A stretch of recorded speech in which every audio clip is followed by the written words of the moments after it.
নমস্কার বন্ধুরা, সবাই কেমন আছেন? পাড়ার রান্নাঘরে আর একবার আপনাদেরকে স্বাগত। তো আজকে আমি পটলের একটা রেসিপি বানাবো, সর্ষে আর পোস্ত দিয়ে। এই পটলের রেসিপিটা খুব সুন্দর, দারুণ লাগে। তো এখানে দেখুন আমি আলু কেটে নিয়েছি আর পটল কেটে নিয়েছি। পটলগুলো ছাড়িয়ে 4 ফালি করে নিয়েছি লম্বা লম্বা করে, আর এখানে আলুও কেটে নিয়েছি মোটা মোটা করে নিয়েছি। কালো জিরে, সর্ষে পোস্ত, আদা আর কয়েকটা কাঁচা লঙ্কা। তো এইটা দিয়েই আজকে বানাবো পটলের একটা দারুণ স্বাদের রান্না। এর আগে কিন্তু আপনারা কখনো খাননি। তো দেখুন আমি এখানে কড়া বসিয়েছি, কড়াটা গরম করে নেব। আর এই যে কড়ার মধ্যে দিয়ে দিলাম সর্ষের তেল। তো রান্নাটা আমি সর্ষের তেল দিয়েই বানাবো। আপনারাও চাইলে কিন্তু সর্ষের তেল বা সাদা তেলও দিতে পারেন, কিন্তু সর্ষের তেল দিলে আর একটু ভালো হবে। তেলটা গরম হয়ে গেছে, দিয়ে দিচ্ছি কালো জিরে। কালো জিরেগুলো ভাজা হয়ে যাচ্ছে। এবার দেব পটলগুলো আমি একটু লম্বা লম্বা করে কেটেছি, দেখতে ভালো লাগবে আলুর সঙ্গে। তো পটলগুলো দিয়ে দিলাম। পটলগুলো একটু ভালো করে হালকা করে ভেজে নেব।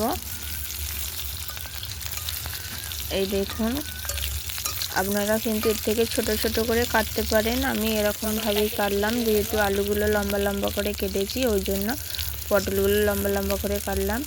তো দেখুন এখানে পটলের মধ্যে দিয়ে দেব অল্প একটু হলুদ। এখানে আমি লবণ দেব না, শুধু হলুদ দিয়ে ভেজে নেব। মোটামুটিভাবে পটলটাকে ভেজে নিতে হবে। তো পটলটাকে ভেজে নিলাম। তো এই রান্নাটা আমি শিখেছিলাম আমার ঠাকুমার কাছ থেকে। তো ঠাকুমা বানাতো যখন ঘরে পেঁয়াজ রসুন কিছুই থাকতো না, তখন ঠাকুমা বানাতো। আর এর সঙ্গে দিয়ে দিলাম আলুটাকেও খানিকটা ভেজে নেব। যেহেতু আমাদের গ্রামে সর্ষেটা কিন্তু ভালোই চাষ হয়, তো বাড়িতে সর্ষে থাকতো, ঠাকুমা সর্ষে দিয়েই এটা বানাতো। তো দেখুন এই যে আমি হালকা ভেজে নিয়েছি, আলুটা হালকা ভাজা হয়েছে, পটলটাও ভাজা হয়ে গেছে। আর এখানে যে আমি হলুদ দিয়েছি, আর এর থেকে বেশি হলুদ লাগবে না। এবার দিয়ে দেব আদা আর কাঁচা লঙ্কা বাটা। কাঁচা লঙ্কা আদা বাটাটা ভালো করে খানিকটা মিশিয়ে নেব, যাতে আদা আর কাঁচা লঙ্কার গন্ধটা চলে যায়।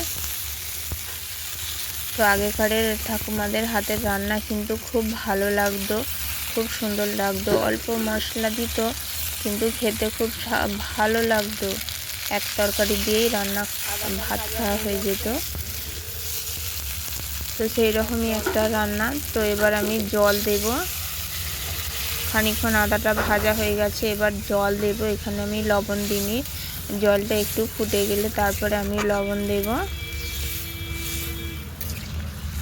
জল দিয়ে ভালো করে এই যে আলুটা সিদ্ধ করে নেব। তো এবার আমি চাপা দিয়ে দেব। চাপা দিয়ে একটু ফুটে গেলে তারপরে খুলে লবণটা দেব।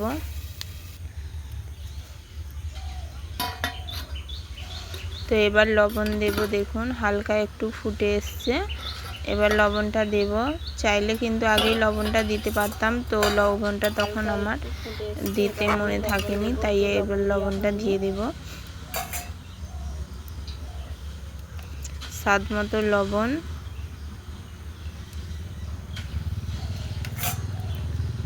লবণ দিয়ে আবার আমি ভালো করে সিদ্ধ করে নেব চাপা দিয়ে।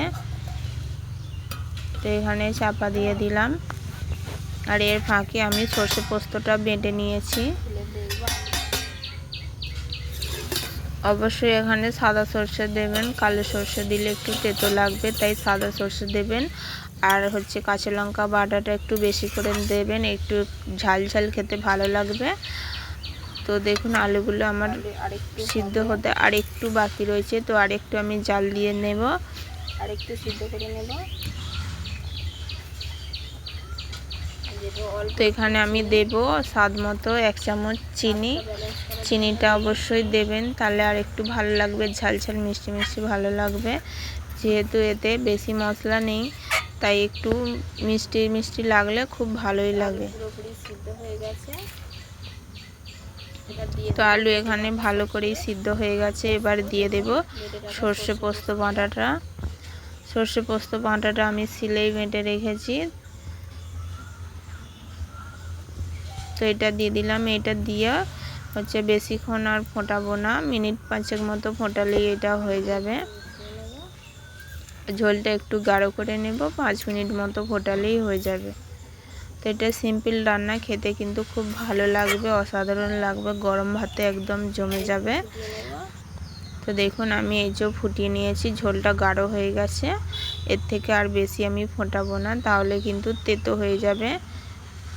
তো আমার রান্না হয়ে গেছে, দেখলেন কত অল্প সময়ে আর কম খরচে রান্নাটা হয়ে গেল। খুব সুন্দর রান্না। আপনারাও অবশ্যই বাড়িতে বেশি সময় না থাকলে এই রান্নাটা ট্রাই করতে পারেন, অবশ্যই আপনাদের খুব ভালো লাগবে। তো দেখুন রান্নাটা হয়ে গেল, দেখতে কতটা সুন্দর লাগছে। তো দেখুন অসাধারণ লাগছে। হাতে যদি কম সময় থাকে, 5-6 মিনিট যদি হাতে সময় থাকে, তো এই রান্নাটা অবশ্যই বানাবেন, বানিয়ে খাবেন। আশা করি সকলের খুব ভালো লাগবে। তো দেখা হবে পরের আর একটা রেসিপি নিয়ে। ততক্ষণ সবাই ভালো থাকবেন, সুস্থ থাকবেন, সাবধানে থাকবেন। আর ভালো লাগলে একটা লাইক, একটা কমেন্ট করবেন।